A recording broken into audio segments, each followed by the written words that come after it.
It's not going to talk ceasefire वो declare कर देगा, वो बात ही नहीं करेगा। वो या तो कुछ कैमोफ्लेज का वेपन होगा या कोई बड़ी अनाउंसमेंट करेगा, दो ही होंगे, इधर it will be a big weapon of camouflage या वो बड़ी कोई अनाउंसमेंट कर रहा। और ट्रम्प का ये भी खबर है कि ट्रम्प ने कहा कि he has now decided he will walk out of NATO.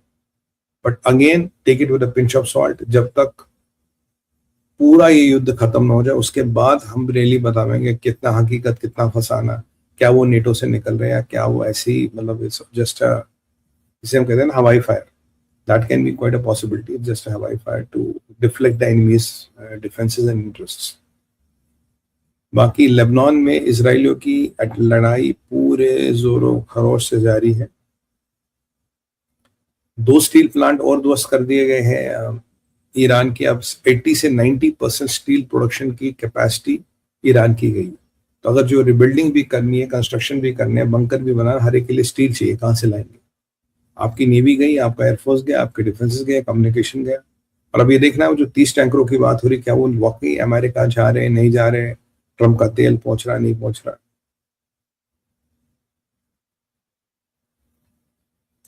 और मार्को रूबियो का अगर आप मार्क करें, he is very clear on what America wants to achieve. हमने चाहा कि न्यूक्लियर नहीं होना चाहिए था, बैलिस्टिक मिसाइल इतना ही ना हो कि न्यूक्लियर एम्ब्रेला को बचाने के लिए इतने मिसाइल आए और इतने ड्रोन आए, हमारा कुछ कर ही नहीं पाओ।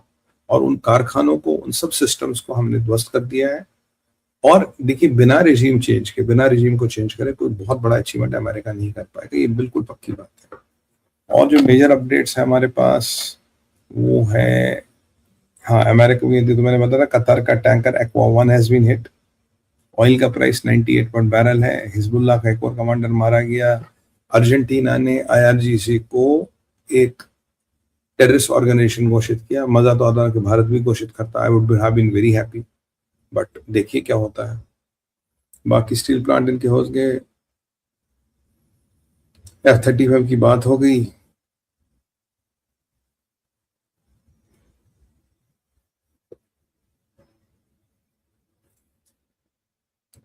कहीं ना कहीं एक बात जरूर है, they will not leave without leaving the half work done. They will leave after they have done the work done. ये मैं आपको इसकी गारंटी दे रहा हूँ, America will not leave at a half-baked job. They will want to complete the work then leave it. आप उसको क्या करेंगे, कौन सा आ रहा नहीं आ रहा, but we don't know that. Possibly Europe भी साथ आ सकता है, यूके और फ्रांस भी साथ आ सकता है। This might be all big cover which they are trying to create. मुझे एक चीज लग रही है, देखिए नया वर्ल्ड ऑर्डर बदल रहा है, तो ये एक वर्ल्ड वॉर नहीं है जिसमें अभी हम हैं, it's a world wide war. फर्क है वर्ल्ड वॉर और वर्ल्ड वाइड वॉर में। वर्ल्ड वाइड वॉर यानी कि जिसका इम्पैक्ट दुनिया के हर कोने में आपको दिखाई देगा। वर्ल्ड वॉर है जहाँ पूरी दुनिया लड़ रही है। वो यूरोपियन शक्तियों ने की थी अपना वर्चस्व दिखाने के लिए, they were fighting each other for influence. But अभी जो लड़ाई है ये वर्ल्ड वाइड वॉर इसलिए है बिकॉज इसका इम्पैक्ट आपको पूरी दुनिया में दिखाई देगा। आपको पूरी दुनिया में इसका कहीं ना कहीं इम्पैक्ट, आर्थिक इम्पैक्ट दिखाई देगा। और इसराइल की रणनीति क्या है, इसराइल रिजीम को वहां हिट करा जहां इनके आर्थिक इंटरेस्ट है। स्टील प्लांट हो गए, स्ट्रेटेजिक इंफ्रास्ट्रक्चर हो गया, तो Israel is hitting them there. तो रिजीम के पास भी ज्यादा एंडोरेंस नहीं बचा, रिजीम इतने रॉकेट मिसाइल ही नहीं चला पा रहा। और रिजीम ने ये डिसाइड किया, जो मेरा प्रोडिक्शन था हमेशा से रहा, कि अब यार अमेरिका इसराइल पे रॉकेट मिसाइल चलाने से कुछ नहीं होता, आसपास की कंट्रियों पे चलाओ। That is what they have done, so that is what exactly they will do. तो मुझे रिजीम का बहुत ज्यादा फ्यूचर तो नहीं लग रहा। अगर 170 से 30 मिसाइलें आ गई है तो चीज तो कुछ बड़ी बात हुई है ना। अब ये हिजबुल्लाह की भी वार तो लगी रही है लेबनान में। आज कोई बहुत बड़ा कमांडर मारा गया है। कुवैत में फिर इन्होंने दिक्कत की है और ईरान कहता है जी हमें तो पता ही नहीं, हमने तो अटैक ही नहीं किया। कांस्टेंट डिनाइल है अटैक के बाद, क्योंकि nobody is in the control of affairs. किसी के हाथ में कोई कंट्रोल ऑफ अफेयर्स नहीं है, राइट।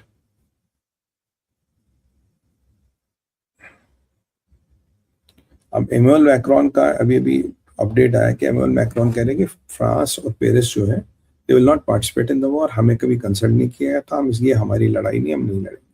ये ऑफिशियल स्टेटमेंट है फ्रांस और यूके का, but again I am telling you, take it with a pinch of salt, it doesn't end up what they are saying. बाद में फिर पता लगेगा कौन सही कौन गलत, but it doesn't end up what they are saying. अब देखते हैं क्या होता है। बाकी जो मेन अपडेट्स है मैंने आपके साथ शेयर कर दिए, और मैं आपके प्रश्न भी देने वाला हूँ। पहले जरा आप ये लाइक का बटन दबाइए अगर आपने अभी तक नहीं दबाया। लाइक का बटन दबाना सर बहुत ज़रूरी है, और ये यूट्यूब में आप जानते ही हैं कि it is very very important. धन्यवाद। लाइक के बटन के बाद आप हमारे तीनों चैनल्स को सब्सक्राइब कीजिएगा, बहुत बहुत ज़रूरी है। धन्यवाद, थैंक यू वेरी मच। देखिए अब 11:10 पे भारत विचार प्लस पे all the updates will be there. Trump का रणनीति बिल्कुल क्लियर, ठीक है। इजराइल कह रहा मैं हफ्तों क्या महीनों लड़ने के लिए तैयार हूं। इजराइल कह रहा कि अरब कंट्रियां मेरे साथ मिलकर लड़ने को तैयार है। हेक्सत कह रहे कि वॉर खत्म करने की कोई डेडलाइन ही नहीं है, मैं आपको डेडलाइन दे ही नहीं सकता वॉर खत्म कब होगी। F-35 जो गिरा है ये टेस्टिंग में गिरा है, इसका ईरान से कोई संबंध नहीं। AN-26 कहते टेक्निकल इशू था गिरा, अगेन यूक्रेन से संबंध नहीं। ट्रंप और इजराइल ने कह दिया मैं मकान लेबनान में खाली करा रहा हूँ। ट्रंप नेशन को एड्रेस करेंगे। ओहायो क्लास सबमरीन देखी गई तो डेल्टा फोर्सेस का किसी स्पेशल मिशन को यह दर्शाता है, ठीक है जी। यूएस इंटेलिजेंस आपके रशियन इंटेलिजेंस के संपर्क में, तो कोऑर्डिनेटेड एफर्ट चल रहा है यहाँ पे। और जनरल डैन क्रेन का अगर आप बात सुनो, मैंने कहा था ये हफ्ता या आने वाला फेज एक डिसाइसिव फेज होगा। ऑस्ट्रेलिया के प्रधानमंत्री, यूके के प्रधानमंत्री ट्रंप एक ही दिन नेशंस को संबोधित कर रही, अकस्मात नहीं। यहाँ से फ्रांस कह रहा मैं पार्टिसिपेट नहीं करूंगा, यूके कह रहा मैं पार्टिसिपेट नहीं करूंगा, नथिंग एट सब, ट्रस्ट में। देखेंगे क्या होगा, और let's keep our fingers crossed. तो मैं आपके सामने आप क्वेश्चन